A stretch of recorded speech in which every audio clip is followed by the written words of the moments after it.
thanks for the ride, guys. Whew. Okay, had that little government side plot off my back. Now, if only this show could do the same.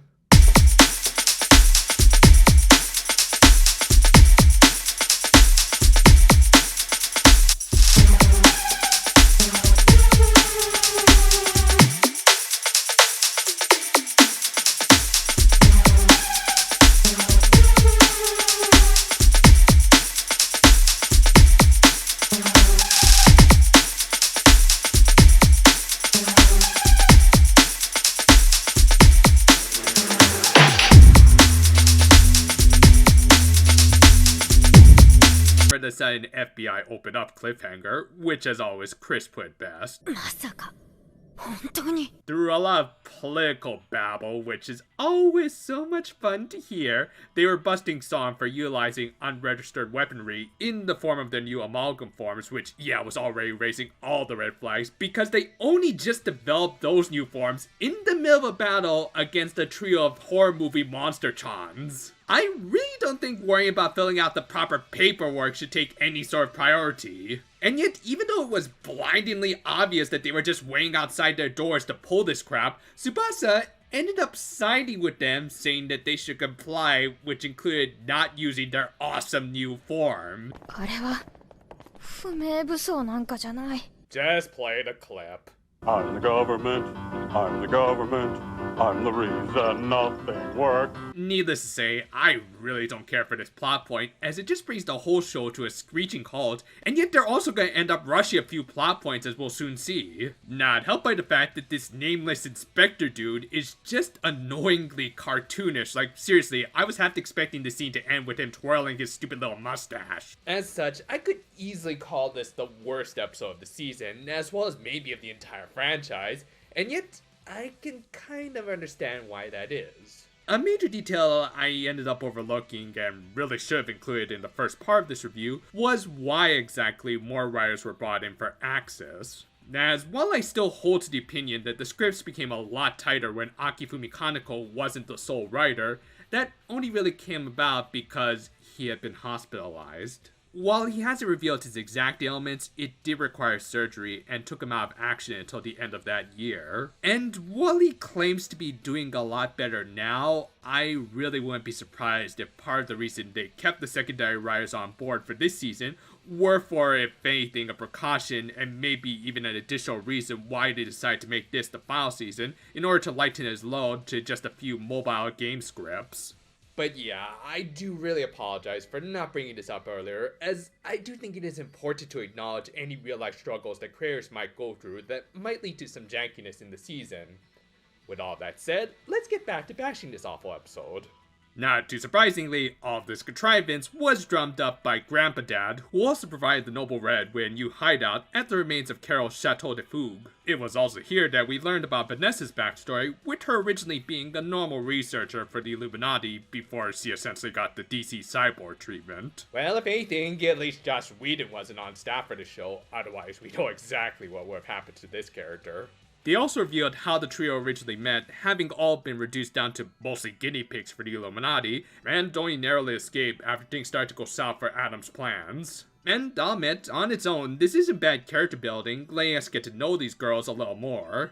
Though, as we'll get more into when we get to the character analysis in the final part of these reviews, it does feel like the show is trying just a little too hard to garner cheap sympathy for these characters by giving them sad backstories and surrounding them with, admittedly, a bunch of bigger assholes, as though we're supposed to ignore that little stadium incident on top of their many other atrocities. During all of this, the Kazunari brothers were investigating who had blown the whistle on them, and not too surprisingly, things were pointing towards their old man. Of course, Genjiro correctly assumed that he was also the Noble Red's backer. Yeah, you should totally give the benefit of the doubt to your father, who slept with your wife. To be fair, Yatsuhiro was doing a decent job keeping the relations with the US in check, but come on dude, do you need this old guy to have literal demon hordes coming out of his head before you're convinced? Back with the gear users, having been forced to take some vacation time, they discussed what they were going to do in a pretty good scene, as if anything else, it felt like one of the most natural and organic scenes in a series with so much OTT action. As a result of it, Hibiki agreed to show the unsocial Elf 9 around the town a little, and would later add Miku and Tsubasa to their party after having a little discussion with the former.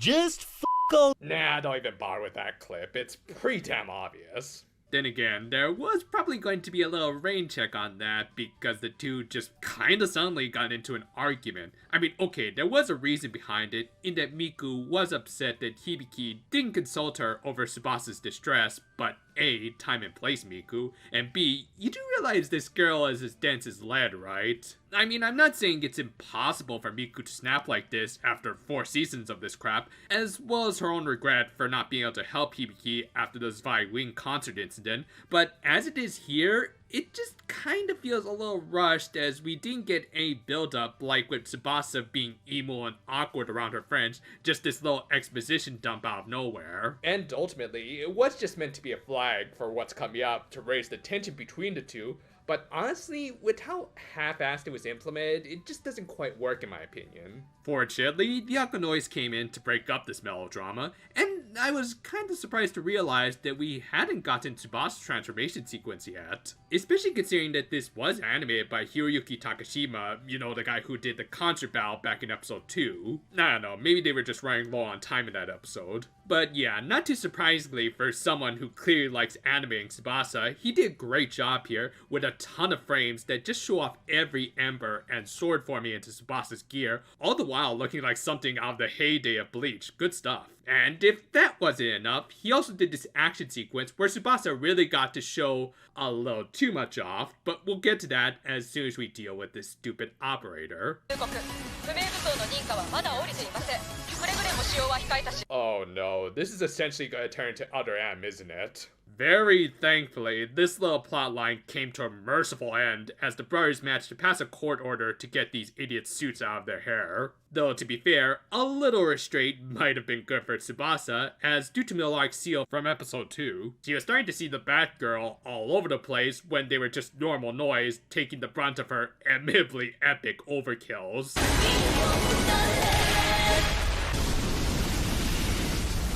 Well, you didn't get the vampire, but you certainly took out all those Jack Frostes, so I'd call that an accomplishment. All of this was meant to be a distraction so that they could kidnap Elf 9. Millark also had orders to dispose of any witnesses like perhaps Miku, and the episode ended with a shot I can't show on YouTube, but let's just say there's a lot of, Kool-Aid. But yeah, they actually had the gall to end the episode on the implication that she got Miku. Because yeah, I'm sure the character who got an epilogue as well as at least half an episode's worth of foreshadowing was totes killed off here. Yeah, not too surprisingly at all, halfway into the next episode, where they really tried to play up that Miku was dead, they revealed that Millark had actually gotten the Nameless Inspector to spill his Kool-Aid in one of the most cathartic scenes ever. That again, I'm really sorry I can't show because it is absolutely delightful.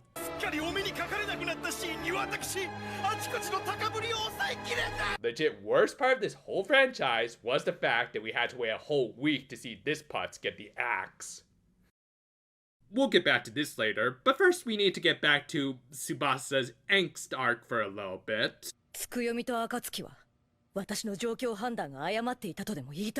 ding ding! What do we have for her, Johnny? So yeah, while overall I do think this is a really good arc for Tsubasa, like much of this franchise, I'm not a total fan of some of the execution, especially over these past 2 episodes. At times, it really does feel like they're almost needlessly dragging her through the mud this season to give her a bit of a fallen heroine arc. Now, I wouldn't be too much against this if she did have just a little more agency, but as I mentioned, there was that little plot point that I'm never a huge fan of to deal with. Though to be fair, this is a slightly better example as it does involve more suggestion rather than full-on mind takeover, allowing the show to actually address Tsubasa's character flaws and let her grow from them. Again, I just kind of wish we didn't have to deal with all of these transparently evil assholes throughout. Fortunately, there were other characters like Maria, who had already gone through their most climactic arcs, but could still provide us with some touching storylines as she started to connect the current events back to her own past. And she would also be afforded time to shine when Vanessa tried to silence Ogawa, who was starting to catch on to Noble Red's connections with the Kazunaris.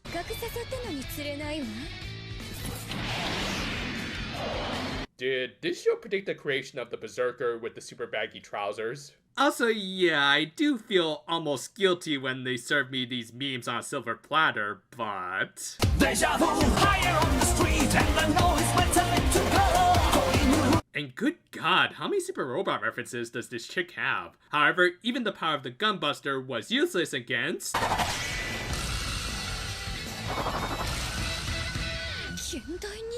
Man, Boruto's dad has way too much free time on his hands. But yeah, as I said, this was a fight featuring Maria, who also tagged with Chris, and action for this one was directed by Koki Shikishi. Though, I also think it's worth noting that storyboarding was done by the head director, Katsumi Ono, because once again, he threw in a callback to Yu-Gi-Oh! 5Ds with these roads from Neo Domino City. I think this guy is single-handedly trying to keep that one meme alive. Anyway, we also got some decent lore building from Maria's gear, explaining a little why it's numbered as the unidentified X. Oh yeah, a little touch I didn't bring up for the gear transformations was how all of them basically showed off their serial numbers. It's just a nice little technical touch that adds to the world. Also, did you know that exposition dumps can also work as good distractions? Why would you say that? I mean, I know what they're referencing, but what about Chris's ass brought that out? In any case, this dude in his car certainly saw something, as not only were they used as a bullet shield, but they almost fell off the bridge. Yeah, y'all don't want to check up on that guy? I mean, I get needing to arrest Frankenwaifu while randomly saying some English takes priority. Put your hands up! But you're not going to check if he doesn't have a few dozen bullet holes in him? No, just want to move on to the next plot point? Okay. But yeah, back to the Chateau plotline, Miku had been hooked up to some sort of machine with some familiar components that would be kind of sloppily explained later. Yeah, minor complaint about the season is that some parts do feel a little out of order, as I have actually been jumping around plot points between episodes 6 and 7 in order to give it a bit more of a coherent summary. I get they wanted to show off their action and everything, but it does get a little confusing at times. But anyway, to get the real show on the road, they needed Carol's biopatterns to activate a generator powered by a bunch of spare autoscore bodies. Brainwashing Elf9 to do so was justifiably not hard, as she was originally a homunculus clone who was only gifted her current body, so controlling her would be easier than a normal human. That said, digging a little too deep might have unearthed some old stuff.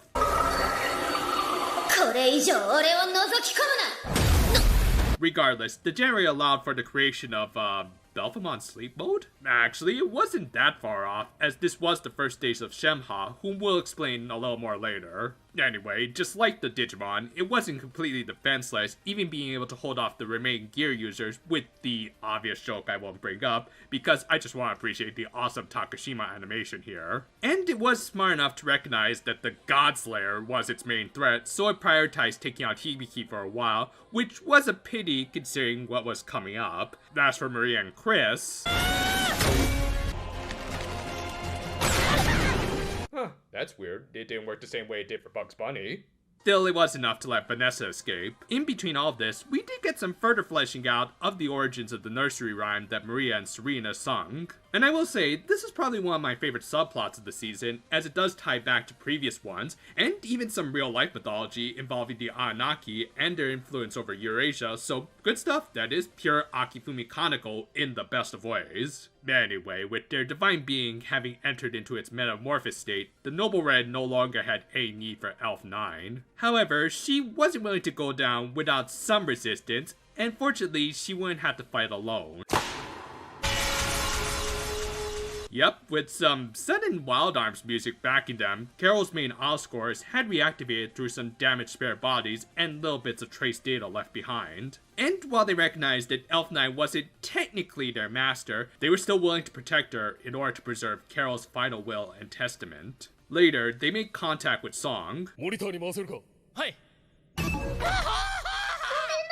Dude, this is why you're considered to be the less popular of the idol master producers. She informed them about their situation before needing to run again. And while this series is definitely not known for its subtlety, I do really appreciate little bits of character development like this.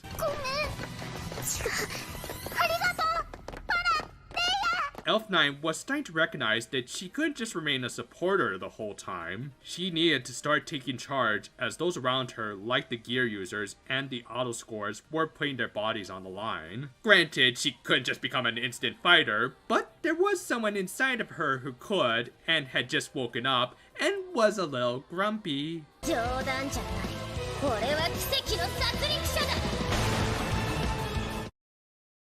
Yep, Carol was back, and a little shorter since she wasn't at full fetish strength, but it was still enough to produce a meme.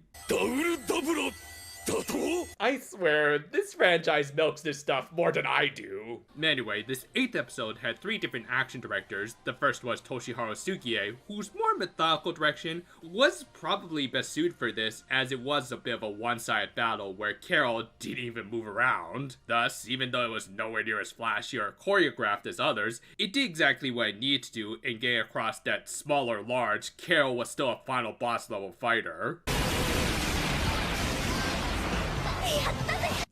She's clearly still... Yes, thank you, Eliza. Are you supposed to be the Ataba of this trio?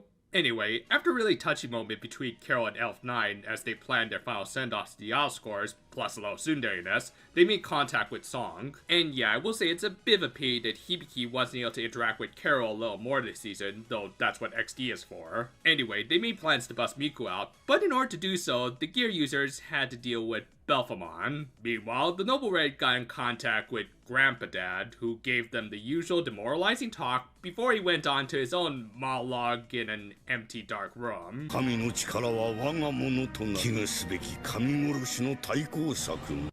Crazy idea here, dude, but did you ever consider just using the gear users as political leverage? I mean, yeah, I highly doubt Song would actively participate in factious ideals, but you could stealthily manipulate them into giving Japan more political power rather than trying to awaken a literal god. Hell, after the events of Axis, Japan should have all sorts of pull over the US after they almost pointlessly blew the country up. Oh, but then I guess you couldn't fulfill your cartoonishly evil ideals of try to take over the world. And you know, I'm not against a character being relentlessly evil like Fudo, I'm just against them being stupidly evil for the sake of the plot, which we'll see in just a bit. Anyway, to take out the giant fetus, the gear users were going to use their swan songs, which at this point in the series was no big deal, as they had level grind enough to the point that the feedback wasn't all that bad. That said, without Hibiki, it wasn't quite enough. Not to mention, Carol had to deal with these 3 again. I think the second bout with the Noble Red was animated by Yosuke Kabishima, which I'm only saying because I'm pretty sure the next bout could only be done by Nakakoji. But yeah, the Monster Musume trio once again used their labyrinth to attack Carol. Fortunately, that just gave her a reason to sing a few tunes to both protect herself and give the gear users a little boost. As a result, it did drain Carol enough that she had to retreat back into Elf9's subconsciousness. Of course, the Noble Red should have been able to launch an easy counterattack against her, but...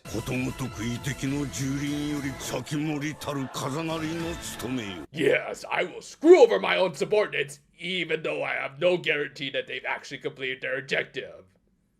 I think I might be suffering from dementia.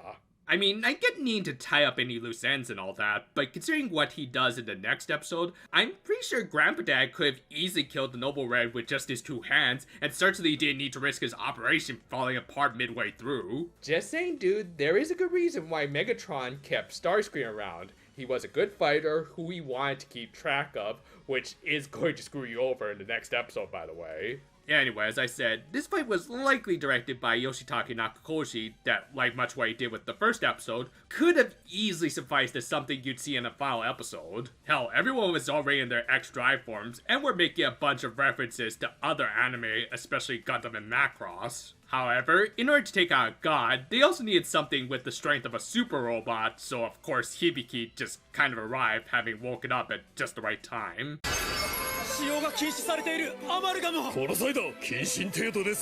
Why is that even still a plot point? But yeah, one Heru Ando Heaven later, they managed to seemingly defeat God, yet again, but...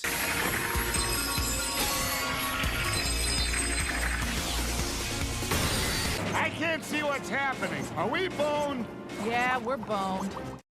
So yeah, Miku had been possessed by, and I'm probably going to mispronounce a lot of this, Shemha Meferash, which is said to be the explicit name of God in Kabbalah, which encompasses the Christian and Hermetic variants of the belief. This was likely what Fudo was after, but in the case of this particular character, that name could also be the equivalent of Hallelujah in Laveyan Satanism, and sure enough, her motif seems to borrow from the 15th, get it, XV, of the major arcana. You know, tarot cards, which in this case represents the... 私はアルカナフォース15!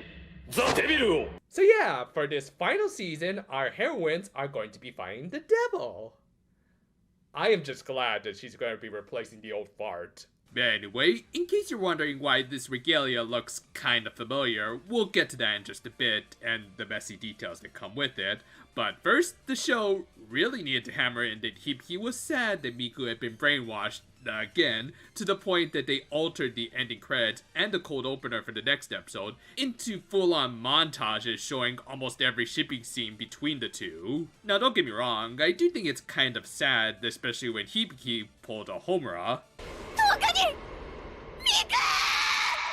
What goes around comes around, I guess, but damn, y'all are milking the hell out of this. However, just like Miku's previous brainwashing, there was a control device on her back that was meant to restrain Shemha. And hey, why stop at just one brainwashing? Tsubasa was made to believe she was fighting on behalf of her country, and thus took Shemha to the most over-the-top nationalist she could find. Grandpa Dad then went on to explain his plans for his ultimate weapon. Yeah, just ignore the numerous times it saved your ungrateful wrinkly ass. He also revealed that she was indeed wearing the Shenshongji, or at least a Faust robe fashioned from its remains. And that was pretty much all the details we got in the show proper. I mean, he also kinda hinted that Vanessa was the one who created it, but didn't explain stuff like how they managed to acquire the remains of the gear from a few seasons ago, or why they even made it. No, for that, you had to check the website. Yep, the official website for the series has a whole index of extra details that they didn't exactly incorporate into the show proper. Now granted, not all of it is necessary, just kind of details pointing out stuff that viewers might have missed, like the cell detail of how Maria had used her security sunglasses to cover up her doting eyes and in turn her insecurities. That's interesting, and does give a little insight to the viewer that they might not have caught on to at first. However, you would have needed to visit the website in order to learn how Vanessa had stolen the remains of the Shenshongji from the same American research facility that had the bracelet and turned it into a Faust robe as a means to, ironically, bind the devil. It's just not great storytelling when we have to rely on auxiliary sources to fill in some massive plot points that could have and should have been part of the series proper. And it kind of goes to show that while there was a ton of passion poured into this series that I really do appreciate at the end of the day, it also did need a little more planning in order to deliver on these plot lines in an effective manner. Anyway, much of this had actually been told in flashback form as Hibiki had been put under house arrest with her father. 動いてないのにお腹ってすくんだね。響が生きてるってことさ。 Was that where Nodoka got from? Again, I think the logic behind the setup is kind of dumb, and they even kind of dropped this at the end of the episode, but I will admit, it does at least serve a decent purpose as Hibiki opened up to her old man. 私呪われてるかも。 Yeah, it's called having Aoyuki as your VA. Yeah, but seriously, these segments with Akira, a character whom I could not stand back in GX, were probably some of my favorite moments of this season. Part of it, again, I think has a lot to do with the fact I do like some of these more down-to-earth moments in this series that has about as much restraint as Peter Griffin hyped up on meth. They're good humanizing moments for the father and daughter, especially after the latter had just lost her waifu. I especially love this bit where Akira explained how he had originally coined Hibiki's catchphrase as a means of covering up for his incompetence and insecurity, but just like much language throughout time, Hibiki had managed to claim his cursed words and make them her own, showing how almost anything can be given a positive tune, kind of like this character or of course music. Now, don't get me wrong, I don't think this retroactively fixes Akira's storyline in GX, as that still suffered from way too much emphasis on this character's negative aspects before he suddenly decided to be an actual father. That said, I also do have to praise them for not trying to overly correct the mistakes of GX by actually owning up to most of them. Akira, for the most part, is still the same character we saw at the end of that season, being a simpleton who's way out of the loop of everything going on. And yet, his simplistic blue-collar beliefs are what ultimately rejuvenates Hibiki. It's good stuff that I really wish we had seen more of in GX rather than... こういう映像ってどうやってテレビ局に売ればいいんだっけ?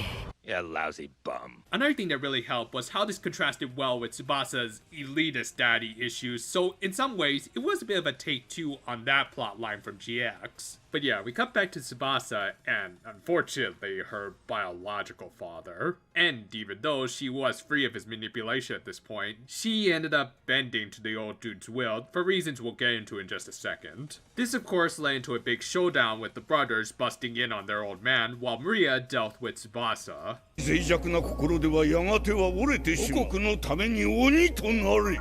Now, to play devil's advocate for a minute, let's really examine this old geezer's goals. Blatant racism and nationalism aside, Fudo wanted the power of Shemha in order to rule over everything with absolute power. For him, it wasn't just to ensure Japan's supremacy, but also bring upon salvation, at least in his mind. Bringing back Megatron for a minute, in many ways, this old man represents the original quote that defined this character, as well as many of his incarnations, peace through tyranny. 圧倒的な力による支配だけが宇宙に真の秩序をもたらすからだ。 It's an inevitability that everything will come into conflict at some point. That can't be changed. But guys like Fudo and Megatron believe that it can be quelled through constant force, i.e. tyranny. Tsubasa, in her vulnerable state of mind, latched onto that ideal if it meant ensuring peace and bringing upon no further casualties. And to be fair, after 5 seasons of this stuff, it's hard to argue the very idea of any sort of foreseeable end to their fights with the noise and organizations like the Illuminati without at least a little bit of force. That said, trying to protect others with such methods was not something Tsubasa,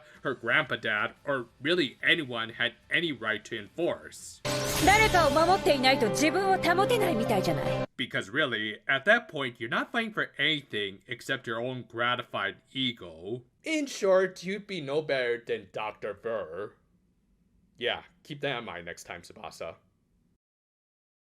Anyway, I'm not sure which animator did what for this episode, as this one credited 2 action directors, Fumiaki Koda and Yukiyoshi Shikishi. Based on what I can see in their styles, I think Koda handled the first half featuring Maria vs Tsubasa and Genjiro vs Fudo, while Shikichi took the latter fight. Whatever the case, the fight between Maria and Tsubasa was quite good, but as we just went over, I think Tsubasa being called out on her warped morals took more of a center stage, which I kinda prefer in this situation. Meanwhile, the fight between the father and son was just pure fun action schlock. I mean, I do kind of like the implication here that Genjiro held back on killing his own father by switching to a fist instead of a pierce, but then we got this.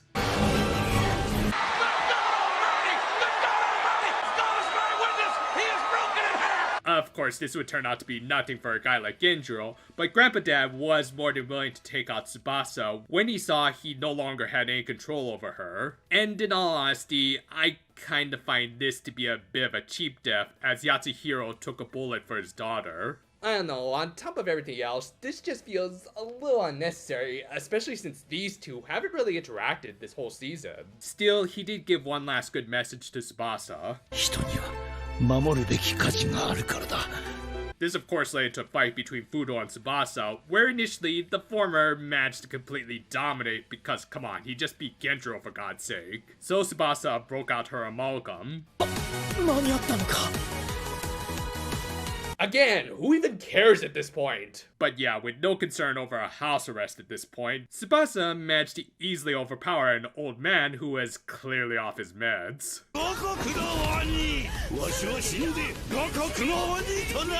Or you know, you'll just end up like You Destroy Man, which I wouldn't wish on anyone, and Genjiro agreed with him stopping Tsubasa's attack. Because again, we gotta make sure Tsubasa cries as much as possible in this entire season. During all of this, the not quite dead Noble Red tried to claim the powers of Shemaha for themselves. However, they probably should have kept the devil a little more sedated.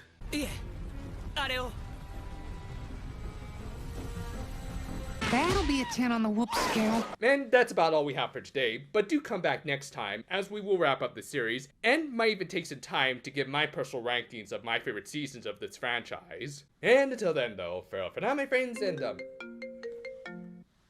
hello? What do you mean you didn't get my tax returns yet? Okay, I'll fill out an ERF form. Now this is the kind of paperwork no one likes to deal with.